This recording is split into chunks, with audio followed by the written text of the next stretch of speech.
Okay, everybody. Once again, got stuff I want to show you guys that I bought this weekend. And here we go. Found some interesting stuff this weekend, actually. First off, I went to Goodwill with my dad yesterday, and I saw something on the shelf that caught my eye. And it's in shit shape, but I bought it anyway because it was pretty cheap. And that game is V-Rally 2. Now, what's so unique about this game is that it's a European game, so that's what's pretty cool. But the case is in terrible condition. Like it is like it's crap. But when I saw the case for it, it's like, well, that's weird. It's not as big as the two CD, the PlayStation cases that carry two discs, but it's not. But it's bigger than the normal PlayStation case. So I took a look at it, and then to my surprise, it says right here, pals. So that's pretty cool. And on the back, it's not even in English; it's in French. And I don't know what the other language is here on the bottom. If anyone knows, I'd appreciate it. I think it's Russian or something, but I don't know. Top one I know is French.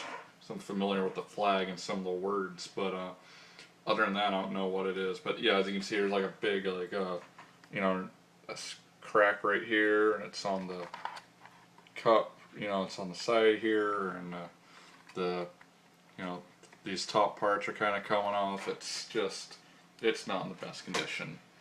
Then I got a movie and a CD. The movie is Die Another Day because James Bond is the shit. Pierce Brosnan is my favorite. Makes me proud to be Irish. Yay. You know. Then the CD is Soundgarden Super Unknown. I used to have the tape for this, like the cassette tape. I don't know where it is now, but it was only $5 and it's like in brand new condition, so it's a good deal.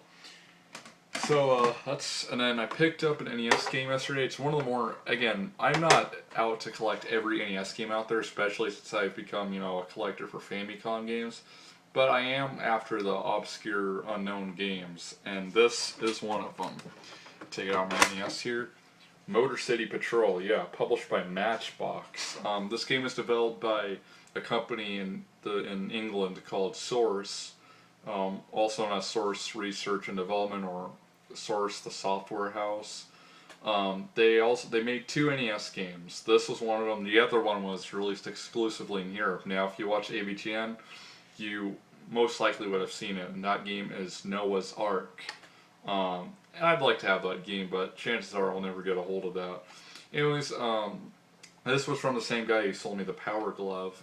I haven't really tested that thing yet. I haven't even tested that clone Wii thing that I got. Anyways, I know the cart's not in the best condition. Like, the label's good, that's good, but there's like blue marker here, and on the back it has the number 24 on it for some reason, but this is pretty cool. And I played the game, and it is kind of dull, but I don't want to say it's bad. I just want to say it's just enough to be good, just enough. But this game is kind of pricey on eBay. It's like the $20 to $30 range. So, I mean, and I personally don't think it's worth the $20. But I did talk to one of the programmers of the game, and he said, well, that game was the basis for Grand Theft Auto, which is interesting if that's true. Then today I picked up a few things. Two NES games, a Famicom game, and a power adapter. I did get a power adapter yesterday, but I'll talk about that in a sec. First game though is Battleship. I have the Game Gear version of this, which is actually a better version of this because the graphics are better. But then you gotta take a loss for the sound because the Game Gear does not have as good of a chip as the NES does, besides the fact that it's in stereo.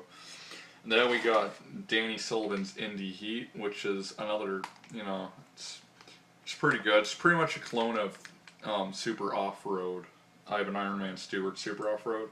Then I got a Famicom game to add to the mix, and that game is, that's weird. It says I just noticed right now on the price tag it says $11.99, but they're in big letters, or in big text here it says $5. Anyways, if the cover art does not look familiar, this is Goonies 2, and I have the first game on a multi-cart, and they did have the first Goonies game, but they wanted 18 bucks for it, and it's like, I'm not paying that much for that. So, yeah.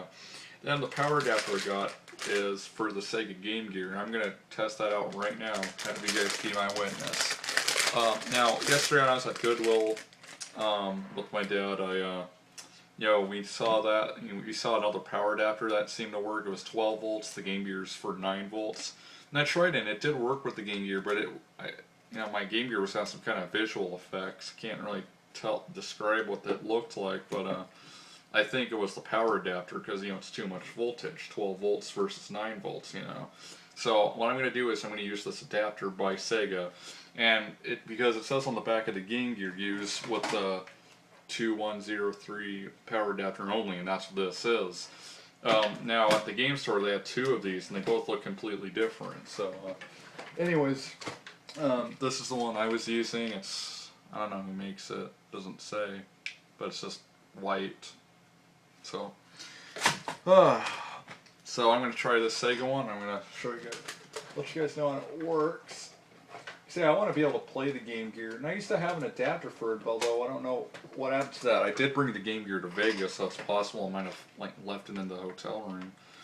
Anyways, they were having problems at the game store getting it to work with their Game Gear, but I'm going to try it with mine. Okay, yeah, that seems to work. I've got Micro Machines loaded in here, but problem with the Game Gear though is you have to hold at the right, at the right angle in order to see the screen properly. It's cool that it's backlit and stuff, but the fact that it takes 6 AA batteries, it's just, you might as well just hook it in an adapter. Some groovy music. You should be able to hear it from here.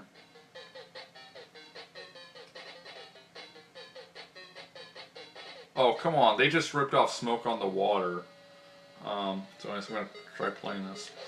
The thing I hated about Micro Machines is, at first it's too easy, so you're thinking, oh god, this game's gonna be easy. Then it just gets impossible, because the opponents go quite literally 20 miles faster than you can go, so it's stupid, but yeah, I am noticing the visual effects still, but yeah, weird. I don't know what's with that. I'm gonna try something else. I'm gonna try Bram Stoker's Dracula. Still looking for that NES version, but haven't found it. Saw it in the flesh once, and at the time I couldn't afford it, so.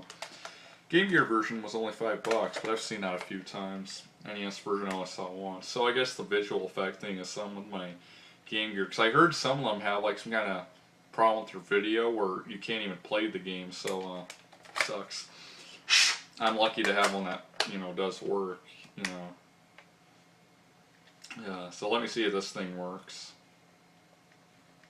Yeah, I can still kind of see the visual effects, but it's not so. I don't know if I could really show you guys that, but well, there's the screen, but it's really hard to see.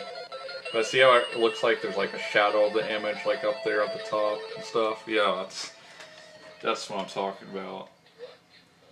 That's cool. It's got but that music is crap compared to the NES version. I mean, Show and Tell did both games, but it's the NES version, it's better.